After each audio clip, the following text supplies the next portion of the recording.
Hi, everyone. Thank you for the invitation to ICCM's 6th Annual Student Symposium. My name is Joyce, and I am from Toronto, Canada.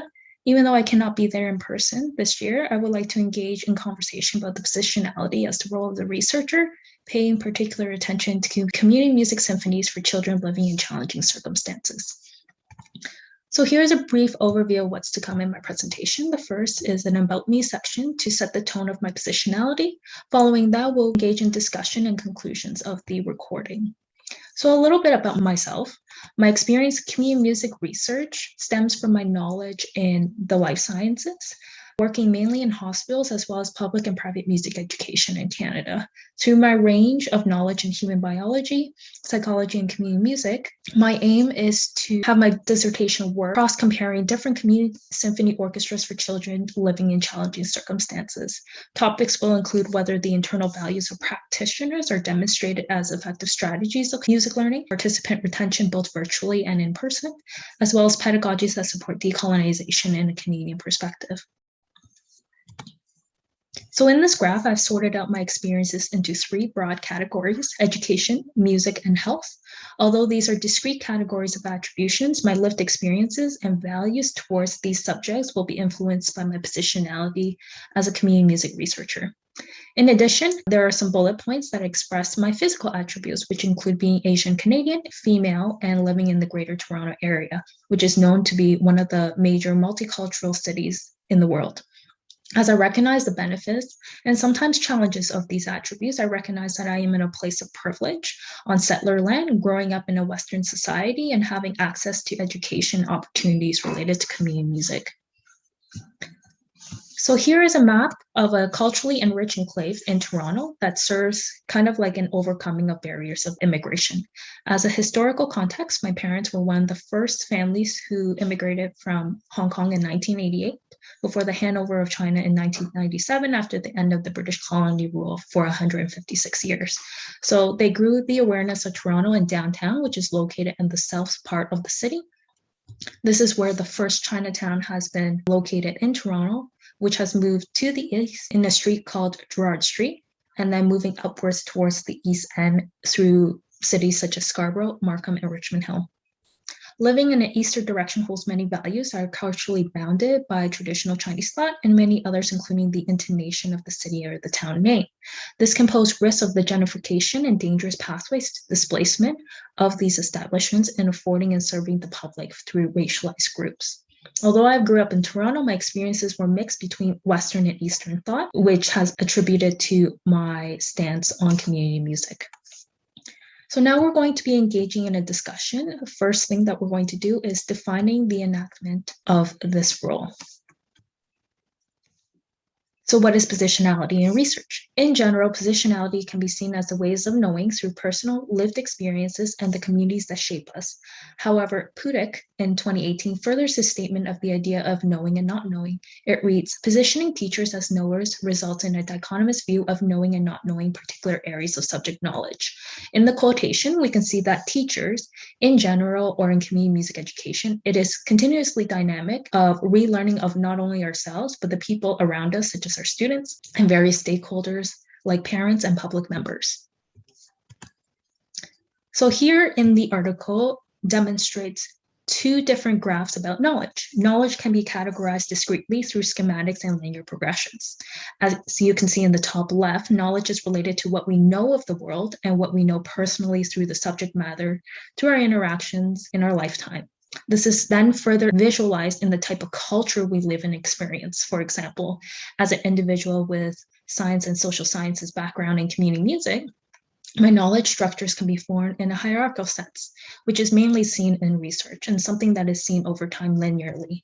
This allows me to understand that my knowledge can be rigid at times, and I do recognize that because of the institutional training that I've gained over the years and having privilege to these resources, which is not the best pursuit when it comes to my work in community music. Instead, I need to attribute the different contextual factors beyond my positionality to understand these types of environments for youth, which will be explored later in this presentation. Now we are going to go through the research of the contextual, social, environmental, and political parameters of these environments. So some of the social parameters, in essence, engagements increases cultural cohesion, which can range from crowds listening to national anthems or passing down children's songs or lullabies. Musical taste is also associated with holding certain value, which in turn can create friendships and those who share the same musical tastes. This will then affect the social cohesion of families and peer groups. And in the case of symphonies, this will be the learning of playing a stringed instrument, whether it's violin, cello, or double bass, and having the intention to create music with those of a similar nature. In turn, the social parameters of community music groups perpetuates the idea of social capitalization, which could range through the indicators of trust, community, and civic involvement and networking opportunities. Several studies, such as Langston and Barrett in 2008, noted that these values were portrayed as shared norms and values between members of the group, with an emphasis of fellowship as the key component in fostering group cohesion and development. Prior to in-person engagements, community symphony orchestras have now moved virtually or hybrid models, increasing the accessibility in which these groups can be accessed and facilitated environmentally. UNESCO offers distance learning solutions on their website to provide resources of this nature, such as psychosocial support for students, digital learning management systems for facilitators, as well as just the basic knowledge of mobile phones. Here's an example of the transition of COVID-19 and community music orchestra playing in the FACE School, which is aimed to use experimental learning to engage student experiences that focuses primarily on reflections to increase knowledge. As a result of this understanding, the students collaboratively use Fun Friday as a time to meet guest artists and to reflect on their practices and encourage students to construct their new understandings of music. I have just moved offline, and so I'm going to be showing the video of the FACE School and their work of the virtual symphony orchestra.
Unfortunately, music can be used in wrong ways, especially for propaganda or explicit actions that could lead to abuse in the wellness of children.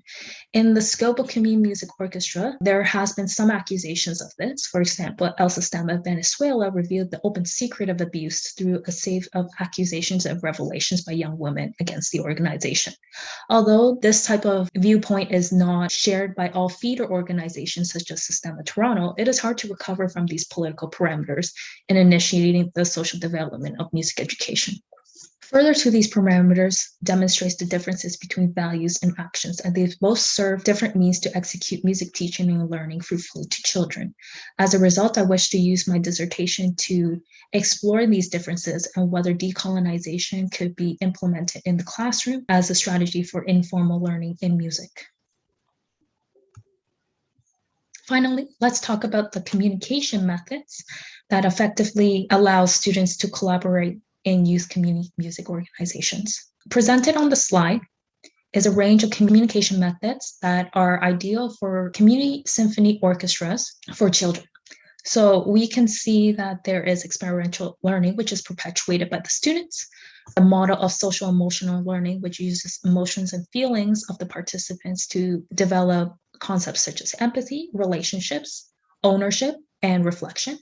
as well as the aspiring need for virtual platforms. This is mainly driven by the COVID-19 pandemic and allows accessibility for those who may or may not have the ability to learn music otherwise. So communication is delivery of information from point A to B, while effective communication is where it's received, understood, and relayed by the audience. It is an art form on its own, especially in the context of music for children learning. These can be affected by our emotions, positionality, and experiences to the material at hand. By not effectively communicating, we have the potential of losing relationships based on misunderstandings, which can be furthered by digital facilitations. To learn more about effective communication, you can watch this TED Talk by Marcus on YouTube. Furthermore, in this video, there's a distinction between empathy and sympathy in which community music researchers can implement their work through children in community symphony orchestra and other group settings based on the explanation of social emotional learning. Dr. Brene Brown is the narrator of this video, and she explores the idea of empathy involving perspective taking, staying out of judgment, recognizing emotion, and communicating of those expressions. She has also talked a little bit about the importance of vulnerability, which is an extension of empathy. That is a choice and part of growing. You can learn more about her work through the various TED Talks that she currently has, and this video if you are interested. So what is empathy, and why is it very different than sympathy? Empathy fuels connection. Sympathy drives disconnection. Empathy, it's very interesting. Teresa Wiseman is a nursing scholar who studied professions, very diverse professions where empathy is relevant, and came up with 4 qualities of empathy. Perspective taking, the ability to take the perspective of another person or recognize their perspective as their truth. Staying out of judgment, not easy when you enjoy it as much as most of us do. Recognizing emotion in other people and then communicating that. Empathy is feeling with people. And to me, I always think of empathy as this kind of sacred space when someone's kind of in a deep hole and they shout out from the bottom and they say, I'm stuck, it's dark, I'm overwhelmed. And then we look and we say, hey, I'm down. I know what it's like down here, and you're not alone. Sympathy is, ooh, it's bad, no, you want a sandwich? Empathy is a choice, and it's a vulnerable choice, because in order to connect with you, I have to connect with something in myself that knows that feeling. Rarely, if ever, does an empathic response begin with at least.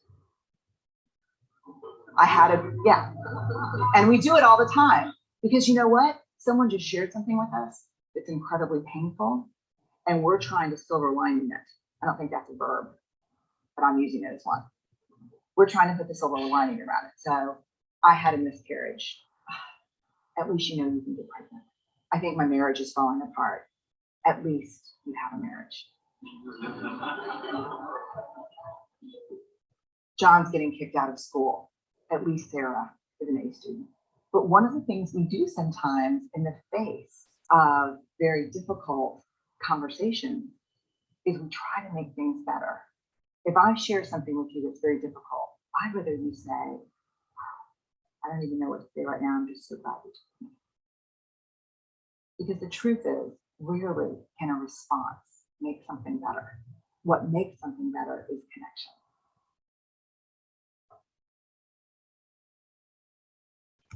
Now we are going to go through some of the conclusions of my presentation. The first, we talked about positionality, my current definition of what it means to engage in community music work. The second are some of the parameters that may be of barriers when dealing with this type of population and environment, such as social, environmental, and political contexts. And finally, some of the communication strategies that allow collaborative engagements for these types of groups. If you're interested in more videos, please feel free to contact me via email or on LinkedIn. And thank you for listening to my presentation.